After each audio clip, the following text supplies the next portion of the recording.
Good morning student. तो student,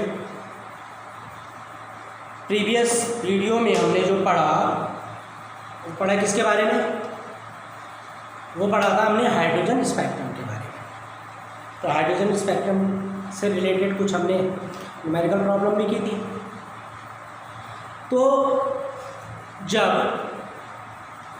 Rutherford theory fail हो गई थी, फिर उसके बाद प्लांक क्वांटम थ्योरी आई। रदरफोर्ड थ्योरी क्यों फेल हुई थी? रदरफोर्ड थ्योरी इसलिए फेल हुई थी कि रदरफोर्ड ये नहीं बता पाया कि अगर कोई इलेक्ट्रॉन किसी न्यूक्लियस के चारों रिवॉल्विंग कर रहा है तो एक टाइम ऐसा आएगा, according to electromagnetic theory, Maxwell theory आ गई थी ना, मैग्नेटिक इलेक्ट्रोमैग्नेटिक थ्योरी या वेव रेडिएशन थ्योरी आ गई थी। मैक्सवेल ने उसके बाद थ्योरी दी थी कि जो स्मॉलेस्ट पार्टिकल्स होते हैं या जो जितनी तेज़ी से रिवॉल्विंग करते हैं या जितनी स्पीड से एक जगह से दूसरी जगह जाते हैं तो वो क्या करते हैं? रेडिएशन इमिट करते हैं। रेडिएशन इमिट करने का मतलब क्या है कि वो अपनी एनर्जी का लॉस करते हैं। तो कोई भी मूविंग ऑब्जेक्ट है, जब वो मूव करता है तो वो अपनी एनर्जी को लॉस करता है। अब जो इलेक्ट्रॉन, प्रोटॉन या न्यूट्रॉन वगैरह है, ये बहुत स्मॉलेस्ट पार्टिकल है। बहुत स्मॉलेस्ट पार्टिकल होने के साथ साथ इनके जो स्पीड है या इनकी जो वेलोसिटी है वो बहुत तेज है। ठीक है, तो जब ये रिवॉल्विंग करते हैं किसी पर्टिकुलर सेल में, या जैसे रदरफोर्ड ने कहा कि ये न्यूक्लियस के चारों रिवॉल्विंग करते हैं, तो न्यूक्लियस के चारों अगर वो रिवॉल्विंग करेंगे तो एक टाइम ऐसा आएगा कि वो अपनी एनर्जी का लॉस कर देंगे। और जब वो अपनी एनर्जी लॉस करेंगे तो क्या होगा? वो उस न्यूक्लियस के अंदर गिर जाएंगे। यानी वो क्या करेंगे? रिवॉल्विंग होते होते होते धीरे धीरे धीरे धीरे उनकी जो सेल है या एनर्जी लेवल है वो धीरे धीरे कम होता जाएगा और एक टाइम ऐसा आएगा कि वो न्यूक्लियस में गिर जाएंगे और वो जो पर्टिकुलर थिंग्स है या मैटर है वो क्या हो जाएगा? ख़त्म हो जाएगा। लेकिन ऐसा तो नहीं होता ना। यूनिवर्स में ऐसी चीज़ें जो करोड़ों अरबों साल से है, अगर ऐसा होता तो अब तक उन्हें ख़त्म हो जाना चाहिए था। ठीक है ना? या अगर सपोज आप ये मान के चलो कि मेटल है या नॉन मेटल, आपने देखा होगा जो इनिशियल चीज़ें हैं, या जैसा आपने देखा होगा कि बहुत सारी पुरानी चीज़ें ऐसी जो अभी तक भी हैं, बहुत सारी चीज़ों के बारे में आप जानते हैं ऐसे, या ओर्स है, मिनरल्स है, जब से अर्थ बनी तब से वो भी है। जब अब हर चीज़ किससे बनी? इलेक्ट्रॉन, प्रोटॉन, न्यूट्रॉन से बनी हुई है। तो अगर ऐसा होता है अकॉर्डिंग टू रदरफोर्ड थ्योरी, तो उनको क्या हो जाना चाहिए? ख़त्म हो जाना चाहिए। तो वहाँ पे तब थोड़ा सा अमेंडमेंट किसने किया? थोड़ा सा अमेंडमेंट किया वहाँ पे प्लांक्स ने अपनी क्वांटम थ्योरी दी। तो प्लांक्स ने ये कहा कि जो ये एनर्जी एब्जॉर्ब या इमिट होती है वो अकॉर्डिंग वो किसमें होती है? डिसकंटिन्यूसली होती है। कंटिन्यूस एब्जॉर्प्शन या इमिशन नहीं होता। तो जब कंटिन्यूस एब्जॉर्प्शन या इमिशन नहीं होता तो एनर्जी किस फॉर्म में आती है? एज ए फोटोन या एज ए क्वांटम फॉर्म में हम लेते हैं। तो वहाँ पे तब एक फॉर्मूला आया था, energy is directly proportional to nu यानी फ्रीक्वेंसी, कि एनर्जी डायरेक्टली प्रोपोर्शनल होती है फ्रीक्वेंसी की। तो वहाँ पे तब एक प्लांक कांस्टेंट आया था जिसकी वैल्यू 6.6 × 10⁻³ जूल होते थे। इसके अकॉर्डिंग तो हमने वहाँ पे क्वेश्चन सॉल्व किया। ठीक है, तो प्लांक्स थ्योरी भी डिटेल में नहीं समझा पाया कि ऐसा क्यों होता है। तो इसके बारे में जो डिटेल स्टडी की और जो एक रेलिवेंट मॉडल आया, यानी जिसे कि क्या माना गया कि हाँ ये मॉडल सही है, वो मॉडल था बोर्स एटॉमिक मॉडल। बोर ने जो एटॉमिक मॉडल दिया। तो बोर का एटॉमिक मॉडल क्या कहता है? बोर का एटॉमिक मॉडल ये कहता है, बोर ने कहा कि कोई भी इलेक्ट्रॉन, किसी भी एटम में जो इलेक्ट्रॉन है वो न्यूक्लियस के चारों ओर रिवॉल्विंग तो करता है, लेकिन न्यूक्लियस के चारों ओर क्या है? एक सर्कुलर पाथ में रिवॉल्विंग करता है। किसमें? सर्कुलर पाथ में रिवॉल्विंग करता है। यानी कि उसने ये कहा कि अगर सपोज ये न्यूक्लियस है तो इलेक्ट्रॉन इस तरीके से एक सर्कुलर पाथ में रिवॉल्विंग करेगा, इस तरीके से, ठीक है। और ये जो सर्कुलर पाथ है इनका एनर्जी लेवल फिक्स होगा, इन सर्कुलर पाथ का एनर्जी लेवल क्या होगा, फिक्स होगा। किसने कहा, ये बोर ने कहा। उसने कहा कि जो इलेक्ट्रॉन रिवॉल्विंग करते हैं, ये आपका न्यूक्लियस है, ये इलेक्ट्रॉन रिवॉल्विंग कर रहा है, इलेक्ट्रॉन रिवॉल्विंग कर रहा है, तो ये फिक्स एनर्जी लेवल में रिवॉल्विंग करता है। यानी कि इस सेल का अपना एक फिक्स एनर्जी लेवल होगा, इस सेल का एनर्जी लेवल होगा, इस सेल का फिक्स एनर्जी लेवल होगा। और उसने इनको क्या कहा, स्टेशनरी स्टेट या ऑर्बिट। क्या नाम दिया उसने उनको, उसने नाम दिया उनको ऑर्बिट। अब ध्यान रखना, बोर मॉडल में ऑर्बिट, ऑर्बिट का मतलब होता है शेल, और इनको हम क्या कहते हैं, shell, K cell, L cell, M cell कहते हैं। तो तब हमने डेजिग्नेट किया उसे KLMN में। तो ये जो ऑर्बिट होते हैं ये फिक्स होते हैं, यानी स्टेशनरी स्टेट पे होते हैं, यानी कि इनका जो एनर्जी लेवल होता है वो फिक्स होता है। क्लियर, एनर्जी लेवल क्या होता है इनका, फिक्स होता है। तो यहां पे जो इलेक्ट्रॉन रिवॉल्विंग कर रहा है वो बिना अपनी एनर्जी को लॉस किए रिवॉल्विंग करता है। क्यों, क्योंकि यहाँ पे इस ऑर्बिटल का एनर्जी लेवल फिक्स है। ये जो स्टेट, ये जो सर्कुलर पाथ है ये स्टेशनरी स्टेट में है, यानी इनका फिक्स एनर्जी लेवल है, और ये जो इलेक्ट्रॉन है इसमें फ्रीली मूव करता है, इसमें न्यूक्लियस का इंट्रैक्शन या अट्रैक्शन फोर्स नहीं लगता। उसे तो लगता क्यों नहीं है, लेकिन उसको कौन कवर कर जाता है, ये जो स्टेशनरी स्टेट है जिनका फिक्स एनर्जी है, ठीक है। तो तब उसने इनको डेजिग्नेट किया, किसमें, के सेल में, एल सेल में, एन सेल में। ये जो एनर्जी लेवल है इनको क्या कहा उसने, KMNL एनर्जी लेवल, इसमें डेजिग्नेट किया इसने KLMN। वह इसकी value K = 1 2 3, K = 1, L = 2, M = 3, इस तरीके से इनको डेजिग्नेट किया जाता है। और इसी को क्या कहा जाता है, इसी को उसने क्या कहा, इसको कहा उसने प्रिंसिपल क्वांटम नंबर। अभी जब आप क्वांटम नंबर पढ़ेंगे तो तब पढ़ेंगे से, फिलहाल अभी हम क्वांटम नंबर पे नहीं आते। वो क्वांटम नंबर पे हम इसलिए नहीं आएंगे क्योंकि क्वांटम नंबर की जो थ्योरी है थोड़ा सा डिफरेंट है, उसको हम आगे पढ़ेंगे इसके बाद। पहले अपने यहाँ पे सेल के बारे में पढ़ेंगे। तो इन स्टेशनरी स्टेट को बोर ने क्या कहा, ऑर्बिट, और इन्हें क्या कहा जाता है, इन्हें कहा जाता है शेल। तो ये आपकी क्या है, K cell, L cell, M cell, एक और आ जाएगी वो क्या हो जाएगी, N cell, that is NOPQ, ये आपकी सेल है। तो ये जो सेल है इनका अपना एक फिक्स एनर्जी लेवल होता है, और यहाँ पे जो इलेक्ट्रॉन रिवॉल्व करता है, रिवॉल्विंग करता है, वो अपनी एनर्जी का लॉस किए बिना उसमें वो क्या करता रहता है, रिवॉल्विंग करता रहता है। क्लियर, तो ये पहला पॉइंट है। तो बोर की थ्योरी यहाँ पे इसलिए सक्सेस है, उसने क्लियर ये कहा कि यहाँ पे इलेक्ट्रॉन अपनी एनर्जी का लॉस नहीं करता। यहाँ पे जो इलेक्ट्रॉन रिवॉल्विंग कर रहा है पर्टिकुलर सेल में वो अपने एनर्जी का लॉस नहीं करता। तो एनर्जी का लॉस क्यों नहीं करता, उसने कैसे इसको समझाया, उसने ये कहा कि ये जो सेल्स है, सेल्स की अपनी एनर्जी होती है, तो न्यूक्लियस का जो इफेक्टिव चार्ज होता है या जो सेंट्रीपिटल या सेंट्रीफ्यूगल फोर्स होता है, वो ये जो सेल्स है वो उसको क्या करती है, कवर करती है। तो इसलिए इलेक्ट्रॉन फ्रीली मूव करता है। दूसरी चीज क्या कही इसने, बोर ने दूसरी चीज ये कही, जो मेन चीज है वो ये कही कि इलेक्ट्रॉन केवल उन्हीं ऑर्बिट में रिवॉल्विंग करता है। यहाँ पे देखो ऑर्बिट, ऑर्बिट यानी सेल। एक चीज अभी आप और पढ़ेंगे, ऑर्बिटल। अब यहाँ पे ऑर्बिटल और ऑर्बिटल हम न्यू मॉडर्न कॉन्सेप्ट में पढ़ते हैं, और ऑर्बिट पढ़ते हैं हम बोर कॉन्सेप्ट में, बोर थ्योरी में। तो बोर थ्योरी में ध्यान रखना, ऑर्बिट का मीन्स है सेल। बोर ने सेल को ऑर्बिट कहा, और ऑर्बिटल आपकी फिर SPT है, ऑर्बिटल वो अलग हो जाती है, उसको तो हम आगे पढ़ेंगे कि ऑर्बिटल क्या है, वो अलग है।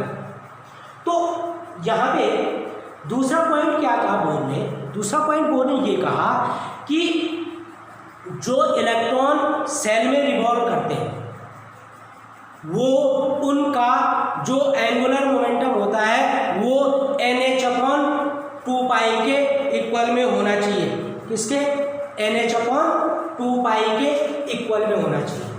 यानी इसका मतलब ये है कि केवल इलेक्ट्रॉन उसी सेल में रिवॉल्विंग कर सकते हैं जिसका एंगुलर मोमेंटम NH/2 पाई के मल्टीपल इंटीग्रल में हो या इक्वल में हो। एंगुलर मोमेंटम क्या हो?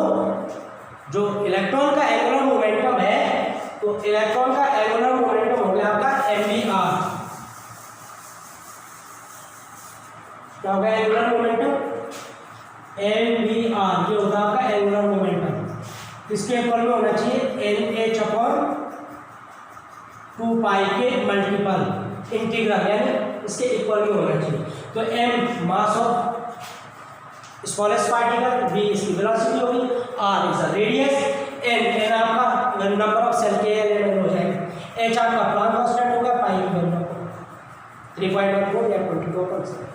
तो इलेक्ट्रॉन केवल उन्हीं सेल में रिवॉल्विंग करेगा जिसका एंगुलर मोमेंटम यानी mvr जो होगा वो NH/2 पाई के मल्टीपल इंटीग्रल में होगा। ये दूसरी चीज बोर ने कही। ऐसा नहीं कि इलेक्ट्रॉन किसी भी सेल में कहीं भी रिवॉल्विंग कर ले, ऐसा पॉसिबल नहीं है। इलेक्ट्रॉन केवल वही रिवॉल्विंग करेगा जिसका एंगुलर मोमेंटम NH/2 पाई के मल्टीपल इंटीग्रल होगा। ठीक है।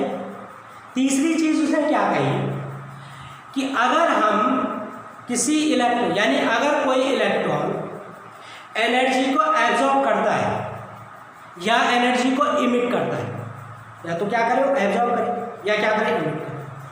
तो जब एनर्जी एब्जॉर्ब या इमिशन होता है, सपोज हम ये मान के चले कि हम किसी इलेक्ट्रॉन को एक्साइट करते हैं। अब देखिए ये न्यूक्लियस,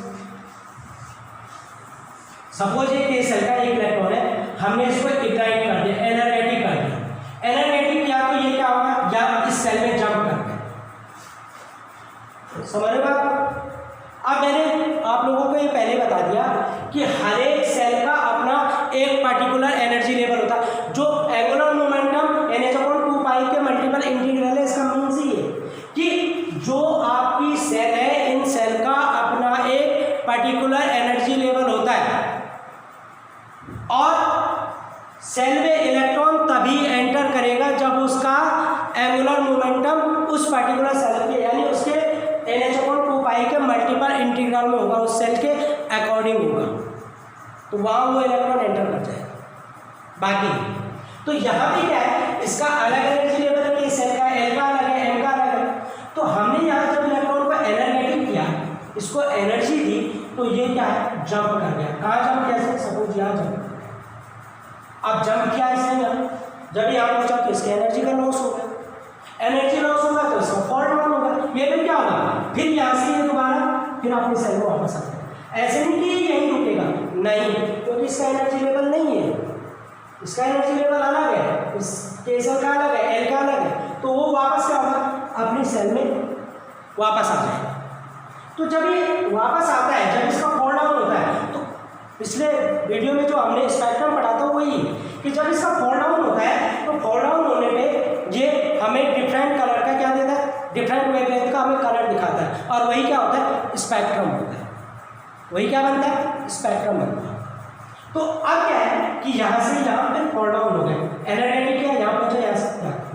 तो अब हमने इसको एक्साइट करने में कितनी इसको एनर्जी दी, वो किसके इक्वल में होगी? तो वो जो एनर्जी होगी जो हमने इस इलेक्ट्रॉन को दी, वो किसके इक्वल में होगी, डेल्टा E, यानी given energy equal to E2 minus E1। E2 क्या हो गया आपका, higher energy level,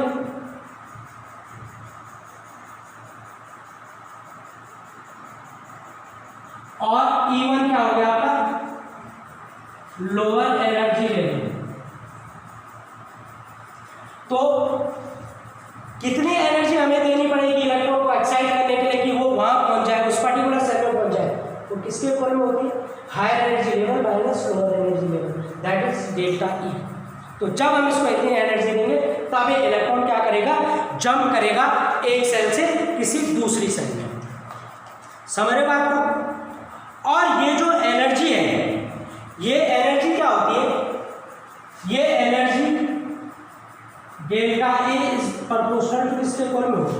frequency. Energy is directly proportional to nu, nu is the frequency. समझ? तो अगर हमें न्यू निकालना हो तो क्या हो जाएगा? कितनी हम एनर्जी देंगे? That is delta E. Delta E equal to क्या हो जाएगा? H nu. प्रोपोर्शनल का साइन लगा दे, एच, एच का प्लांक कांस्टेंट, एच क्या आपका प्लांक्स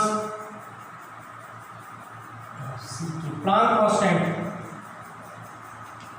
और जो एच की वैल्यू होती है कितनी होती है? 6.6 × 10⁻34 जूल। तो अगर हमें फ्रीक्वेंसी फाइंड करनी है किसी पर्टिकुलर इलेक्ट्रोमैग्नेटिक पार्टिकल की, तो कितनी हो जाएगी? न्यू इक्वल टू क्या हो जाएगी? Del E upon H. So nu equal to del E क्या हो जाएगा? E2 minus E1 upon H. इससे आप फ्रीक्वेंसी फाइंड कर सकते हैं। समझे आप? इससे आप फ्रीक्वेंसी फाइंड हो जाएगा। तो ये आपका बोर थ्योरी, ठीक है बच्चों? तो बोर ने क्या क्या कहा? बोर ने ये कहा कि अगर किसी इलेक्ट्रॉन को किसी पर्टिकुलर सेल में रिवॉल्विंग करना है तो वो क्या, अगर कोई इलेक्ट्रॉन किसी पर्टिकुलर सेल में रिवॉल्व होता है तो उस सेल का फिक्स एनर्जी लेवल होता है जिससे कि वो अपनी एनर्जी को लॉस नहीं करता है। दूसरी चीज़ क्या कही उसने? दूसरी चीज़ ये कही उसने कि इलेक्ट्रॉन केवल वही रिवॉल्व करेंगे जिनका एंगुलर मोमेंटम NH/4 कितने 2π के मल्टीपल इंटीग्रल। तीसरी चीज़ क्या कही उसने? कि अगर हम किसी इलेक्ट्रॉन को एक्साइट कर रहे हैं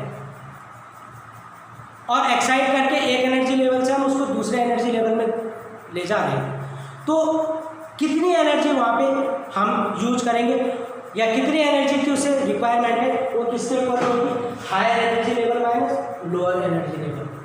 ठीक, अगर हमें पर्टिकुलर फ्रीक्वेंसी फाइंड करनी है कि उस पर्टिकुलर जो इलेक्ट्रॉन है उसकी एनर्जी लेवल क्या होगी, तो उसकी एनर्जी लेवल के लिए हम क्या करेंगे?